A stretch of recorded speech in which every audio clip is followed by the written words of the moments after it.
My parents forgot to bring me to their wedding and then told everyone I was sick as a cover-up, so I exposed them on social media and now everyone will remember how terrible they are. Posted by you/forgotten_child9. I know this seems like a weird situation, but I just feel so angry and depressed that I need to vent, even if no one is listening. So I, 17F, was recently forgotten on the day of my parents' wedding. My parents have been together for about 25 years, but they never actually got married. That's why, when my dad, 50M, proposed to my mother, 49F, on their anniversary, which they have always celebrated on the date my mother found out she was pregnant with my eldest sister, even though they were already together before, everyone, including me, was elated and celebrated the occasion with great joy. This happened all the way back in February. They immediately jumped into wedding planning, deciding very early on to have a small event in Hawaii with just the closest family and friends for an intimate ceremony. Almost immediately, my mother asked my sister, 25F, to be her maid of honor, and my dad asked my brother, 22M, to be his groomsman. I wasn't surprised or offended by this. My sister had always been a mommy's girl, and they both enjoyed spending time together shopping and socializing, so they had a very close bond. The same goes for my father and brother. They always played football together and messed around with cars. My father even trained my brother's team for a while in middle school. That had always left me as the odd one out. I tried to insert myself into my family's hobbies and the groups they had within our home, but I was always rebuffed. Maybe they could sense that my interest in their activities wasn't all that genuine, or maybe they just didn't care. Either way, I was used to being the last and least important member of my family. Mom had sis, dad had bro, my parents had each other, and my two siblings were closer to each other than they ever were to me, leaving me very lonely and isolated in my own home. During the preparation for the wedding, it was initially suggested that I be the flower girl, but my sister thought that role would be more appropriate for her daughter, 3F, so that idea was quickly tossed aside. Later on, my maternal grandmother suggested that I might read a poem or give a short speech during the ceremony, but both my parents refused because they wanted the wedding to be low-key, and they didn't think a cheesy and sappy speech would fit their vision, their literal words. I was still okay with all of this, even though it hurt to know I would be the only member of the family to not actually be part of the wedding party or have any role at all on the day. As the day approached, my parents and siblings got more and more caught up in all the wedding planning. I noticed my mom didn't invite me dress shopping and that whenever they had discussions about the venue or the event, I was left out. So, I decided to see if they would realize that I wasn't being involved at all and kept quiet, waiting for them to ask me something, anything, about the wedding, but that never happened. The wedding was set for 3 weeks ago, at the end of August. The day before the departure, my mother casually asked if I had my luggage ready because we couldn't be late to the airport. I bluntly told her that I hadn't prepared anything. She looked confused for a second and then snapped at me for not being prepared. I then asked her if I even had a ticket, and her face went pale. Yep, they hadn't even bought me a ticket, and I'm not even sure if I had a room or any accommodations once there. Even though I was the only person in my family without a stable income, I work as a part-time babysitter. My parents had bought first-class tickets for my siblings and a couple of other friends attending the wedding but had forgotten me. My mom told me not to make a big deal out of it and that they could just find me a low-cost, last-minute ticket from a cheap airline, but I just replied by asking her, "Then what? Do I even have a dress for the ceremony?" She had gone with my sister to buy hers and all the other female guests months ago, but I wasn't included. That's when my father came in and told me to suck it up, saying that I've never been a girly girl, so I could just wear whatever. I got mad at this because, even though I'm not the most feminine girl on the planet, I would have loved to be included in such an important part of my parents' wedding. It wasn't about being feminine, it was about the fact that I had been excluded from everything that had been going on for months. We all got into a fight, with them calling me entitled and accusing me of making myself small intentionally so they would forget me, as if that's a valid excuse for ignoring a child. They ended up telling me that if I was going to keep this attitude, I might as well skip the whole thing altogether, to which I responded with a defiant fine, went to my room. The next morning, they all left for Hawaii without me. The ceremony was really small, but they all posted loads of pictures on Instagram and Facebook about how perfect and magical the whole week had been. People quickly noticed that I wasn't in any of the photos and asked my parents why. They replied that, unfortunately, I had caught COVID before the trip and had to stay behind. My blood boiled at this. I don't know why this was the straw that broke the camel's back, but it was. I decided to take a COVID test and posted a picture of myself holding the negative test, captioning it, "Not sick at all, just forgotten."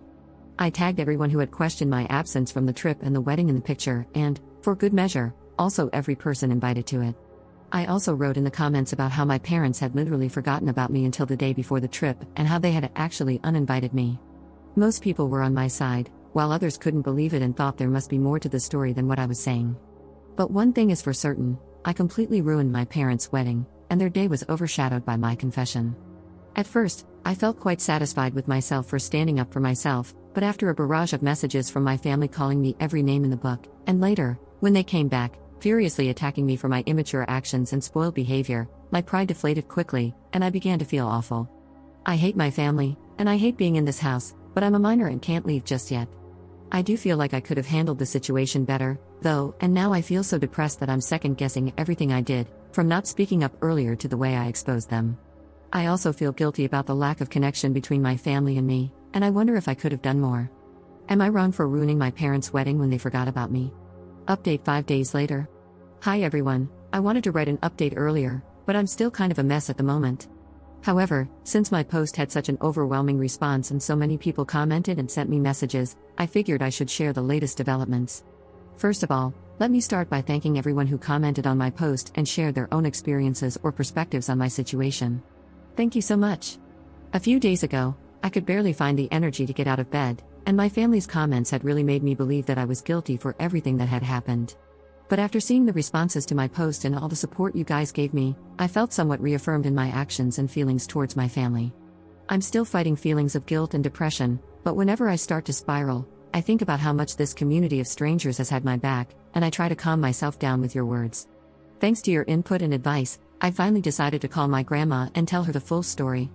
Just to clarify a point before going on, I mentioned this in the comments, but I feel like I should put it here too. My grandma, 77F, did not attend the wedding. She lives several states away and has mobility issues, so she doesn't travel anymore. We visited her around Easter, and that's when she suggested I might read a poem at the ceremony, but that was the last time I saw her in person before all this. She's always been very loving to me and has called out my parents in the past for their favoritism. However, it's hard for her to play a more active role in my upbringing since she lives so far away. I'm also always worried about bothering her due to her age and health condition. She had a minor stroke a few years back and is now back to normal, but I still worry. Anyway, I called her and laid out everything that had happened with the wedding, including how my parents didn't even buy me a ticket to go with them. She came to the same conclusion that most commenters did, that it was simply impossible they had forgotten and that they did it on purpose. I cried on the phone with her, sharing how I was feeling, how this has been going on forever, how I feel in the aftermath, and most importantly, about my need to get out. She was extremely sweet and comforting, telling me I had nothing to worry about because she had my back 100%. She advised me to take it easy but to make plans for my future, and she said she'd help me. After that conversation, which lasted about 2 hours, I felt better, and I decided to follow her advice and start figuring out plans for the next school year. I have a friend who is going to lease a studio next to our future campus. She has a great relationship with her parents but has 5 younger siblings and wants to be more independent, which is why she decided to move out. I asked her if I could move in with her temporarily and told her I would pay rent as soon as I got a job. She immediately accepted and reassured me not to worry about rent or anything else until I was in a better position. We had a good cry together when I told her all about my parents' wedding incident. So, this all happened a couple of days ago, and I was planning to do the update then, but my grandma called my parents and siblings to lecture them about how they were treating me. After that, my brother sent me a half-hearted apology, saying he didn't know I wasn't included and thought I wouldn't have fun on the trip. He also accused me of posting the picture just to create drama.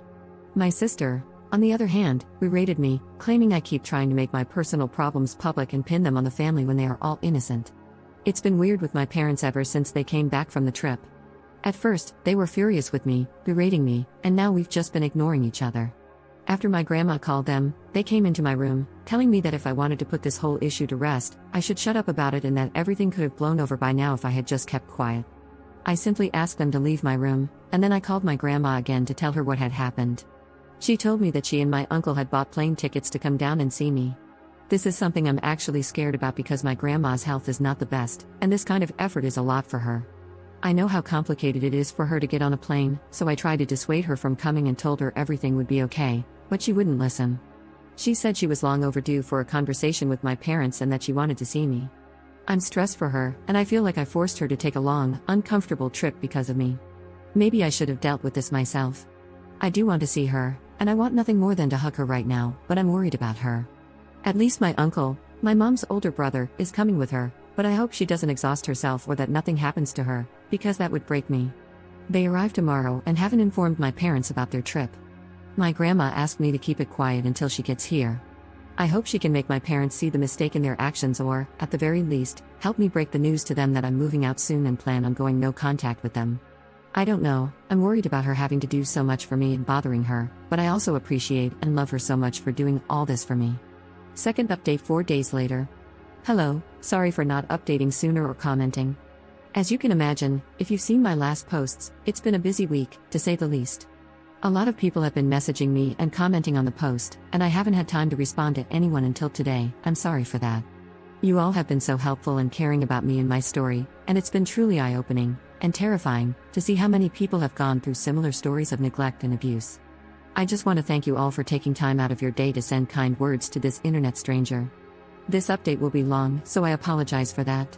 I'm just going to continue where I left off. So, my grandma called me to tell me she was coming here to see me and help me out. I was really stressed about it because my grandma has a hard time traveling, so for her to take this trip meant she'd be under enormous stress, and I felt responsible since I was the one who called her. She arrived early Monday morning with my uncle, and I went to pick her up at the airport.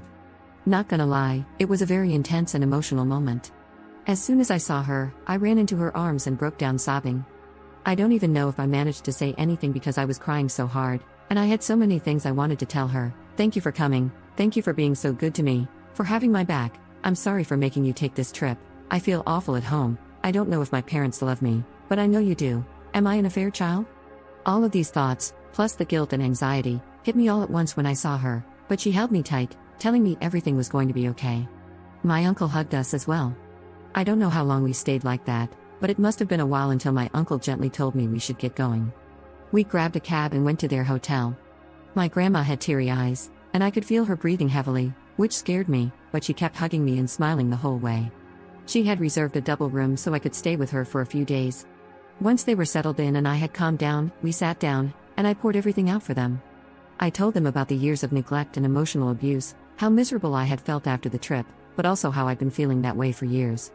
I explained how my parents were trying to make me feel guilty for everything that had happened, how scared I was about my future, but that my number one priority now was to move out of the house, even if it came at the expense of my schoolwork. I also told them I had made arrangements to move in with my friend and was looking for a job. Finally, I mentioned this post and how some people thought I might be an affair child, which had led me to start questioning that as well. It was a lot, and I could tell they were both really affected by what I was saying, but they kept comforting me and making me feel safe enough to open up. After I unloaded all my concerns, my grandma reassured me that I had nothing to worry about anymore and that she would always be here for me. First, she assured me that I was not an affair child. She told me that both my parents were thrilled when my mother got pregnant with me and that she knew cheating was a deal breaker for my mom, and she believed it was the same for my dad. According to her, the favoritism began showing when I was around 3 or 4 years old. My parents were constantly complaining about having a young kid in the house because they could take my older siblings to their activities, but not me. I was also very shy and a bit of a crybaby, which they had no patience for, and it made me different from my siblings. She told me that she knew my parents had saved more than enough for my college, they're really well off, so I had never been concerned about that until now, worrying they might pull the funds. She assured me that if they tried not to pay for my schooling, she would take care of it and wouldn't let me drop out due to money concerns. She also offered to help me with rent and give me an allowance to move out. She was very generous, and I thanked her for everything, but I also told her that this experience had been eye-opening. I never realized how privileged I had been financially all my life until now. For all their faults, my parents have pampered me financially all my life. I went to private school, have a rather large monthly allowance, and have had a credit card for years, with no objections to any of my expenses. After reading the stories here, I realized how good I've had it and how being dependent on them has made me vulnerable to losing everything. Now, I want to be independent, not just from my parents, but from everyone. I feel like I need to learn to stand on my own. Writing this, and reading about people in truly awful situations, makes me feel like I've been a spoiled brat, to be honest. My grandma insisted that I accept her help until I don't need it anymore, and I agreed, but I'm still going to look for a job and work towards becoming fully independent. We relaxed for a while at the hotel because we were all exhausted from the morning, but in the afternoon, we grabbed a cab and went to my house. My parents were extremely surprised to see my grandma and uncle with me when I walked in, but before they could say anything, my grandma told me to go pack all my essentials while they talked to them. I rushed upstairs and could hear my grandma and uncle berating my parents for everything they had put me through. At first, I heard my parents trying to defend themselves, but eventually, they quieted down. When I came downstairs with 2 suitcases and my backpack stuffed with everything important from my room, they were all in the living room. My father was beet red, and my mother was sobbing like a child. When she saw me, she extended her arms toward me, saying she was sorry, but I just said, "Save it," in the coldest tone I could muster. My dad then snapped, saying I didn't have to be a jerk, to which both my uncle and grandma immediately told him to shut up. I left the house at that moment and waited for the cab outside. At the hotel, my grandma reassured me that I wouldn't have to go back to my parents. She told me they had assured her my college tuition was never in question and that they had planned to throw me an extravagant birthday party and give me a car as an apology for the wedding mess. But my grandma saw right through it, recognizing that they were just trying to save face and coming up with these things on the spot. She made it clear that a party and a car wouldn't make up for everything they had put me through. Apparently, the moment that broke my mother was when my grandma told her that I had even questioned my paternity. My mom started crying, but my grandma told her it was no surprise, given how they had repeatedly excluded me from family events since I was a child. My grandma then told me she would ensure they made the payments to my school, but she also offered me the option to completely cut ties with them and have her cover my expenses until I could support myself. I asked her to do that. I felt bad because it's not her responsibility, but I truly don't want anything more from my parents. Although my grandma is pretty well off, she's not as wealthy as my parents. Still, she reassured me that everything would be fine and that any money going to me would simply be deducted from my mom's inheritance. The next day, we went with my friend, her parents, and my grandma to see the studio we had planned to move into. As soon as we arrived, my grandma immediately said, "Absolutely not." I knew from the pictures that the studio was small and dirty, but when we saw it in person, we found water damage, mold in the bathroom and kitchenette, and rust on the old appliances. I had figured I could live with it for a while, but the adults pointed out something that changed both my and my friends' minds. The studio was street level in a bad neighborhood, in a building that didn't seem particularly safe, with bullet holes on the walls, which I didn't even realize until my friend's dad pointed it out. So, my grandma and my friend's parents said they would help us find an apartment in a better location and cover the extra costs. Both my friend and I want to be independent, but we understand that with likely minimum wage jobs in such a high demand area, we won't be able to afford anything better on our own. The plan now is to look for a 2-bedroom apartment. My friend and I will pay what we had originally budgeted for the studio, and her parents and my grandma will cover the difference. I know it's still quite spoiled of me to expect help from my grandma, but after seeing the studio in person, I truly wouldn't have felt safe living there. My friend's parents, who were somewhat aware of what I was going through, told me that I could move in with them until we find a suitable apartment, for which I'm extremely grateful. My grandma is going back in a couple of days, and I've been staying in the hotel with her since she arrived. Apparently, my friend, her parents, and my grandma had already discussed this to make sure I had a safe place to stay until we find an apartment, which is still in the works. Since then, I've been moving the rest of my stuff from my parents' house and setting up my space at my friend's. Every time I go back, my mom keeps crying and apologizing, and even my father has said sorry, but I remain distant and cold toward them. My sister called and said that our mother was a mess and that I was a jerk for what I had done, but before she could say anything else, I hung up and blocked her. I was going to block my brother as well, but then I saw that he had sent me a very long message, apologizing over and over for everything he had done and for not realizing how poorly our parents had been treating me. He said he's been doing a lot of self-reflection since Grandma called and realized he was wrong for assuming I didn't want to go on the trip and for just allowing our parents to exclude me for all those years. I sent a brief reply thanking him for his words but told him I need space and am not ready to accept his apology. I feel like he might be genuine because he's never been nasty to me the way my sister has, just aloof. Still, I feel like I need to keep him at a distance for now. Keeping a bridge open with my family seems like the right thing to do, with everything being so fresh.